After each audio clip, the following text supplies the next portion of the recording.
سوال ہے کہ کیا خودکشی کرنے والے کی نماز جنازہ پڑھی جا سکتی ہے اور کیا وہ دائمی جہنمی ہے؟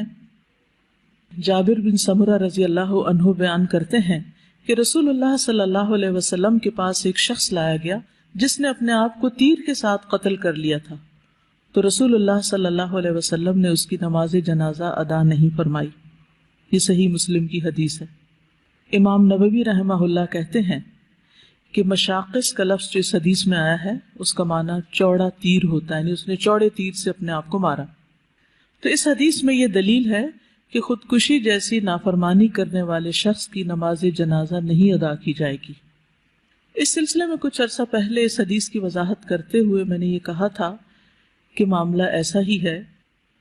عمر بن عبدالعزیز اوزاعی رحمہم اللہ کا یہی مذہب ہے، اور حسن، نخعی، قتادہ، مالک اور ابو حنیفہ، شافعی اور جمہور علماء کرام رحمہم اللہ تعالی کا مسلک یہ ہے کہ اس کی نماز جنازہ ادا کی جائے گی۔ تو چونکہ جمہور کا مسلک یہ ہے کہ نماز جنازہ ادا کی جائے گی، لہذا اسی بات کو اختیار کرنا چاہیے۔ اور اس حدیث کا انہوں نے جواب دیتے ہوئے کہا کہ نبی کریم صلی اللہ علیہ وسلم نے بطور سزا اور لوگوں کو اس طرح کے کام سے منع کرتے ہوئے خود تو نماز جنازہ ادا نہیں کی، تاہم صحابہ کرام کو اس کی نماز جنازہ ادا کرنے کا حکم دیا تھا۔ یہ مسلم کی جو شرح ہے نبوی کی، اس میں آپ دیکھ سکتے ہیں۔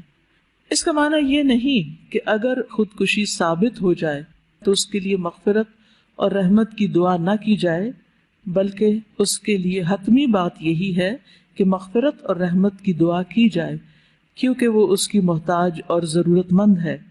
پھر خودکشی کوئی کفر بھی تو نہیں کہ جو انسان کو دائرہ اسلام سے خارج کر دے، جیسے کہ بعض لوگوں کا خیال اور گمان ہے، بلکہ یہ تو ایک کبیرہ گناہ ہے جو اللہ تعالیٰ کی مشیت پر ہے۔ قیامت کے روز اگر اللہ تعالیٰ چاہے تو اسے معاف کر دے، اور اگر چاہے تو اسے عذاب دے۔ اس لیے ایسے شخص کے لیے جو خودکشی کے ساتھ فوت ہو، دعا کرنے میں سستی اور کاہلی سے کام نہیں لینا چاہیے، بلکہ اخلاص کے ساتھ اس کے لیے دعائے مغفرت اور رحمت کرنی چاہیے۔ ہو سکتا ہے آپ کی دعا اس کے لیے بخشش کا سبب بن جائے۔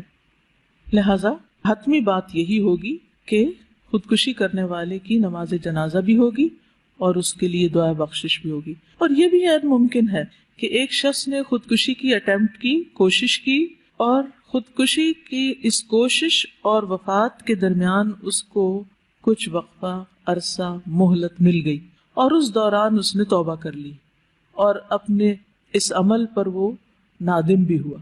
تو ایسی صورت میں بھی اگر وہ شخص چاہے اس خودکشی کی کوشش کے بعد اسی میں ہی فوت ہو، لیکن اس کے لیے دعائے بخشش کی جائے، کیونکہ ہو سکتا ہے اس کے اختتام پر اس نے کلمہ بھی پڑھا ہو۔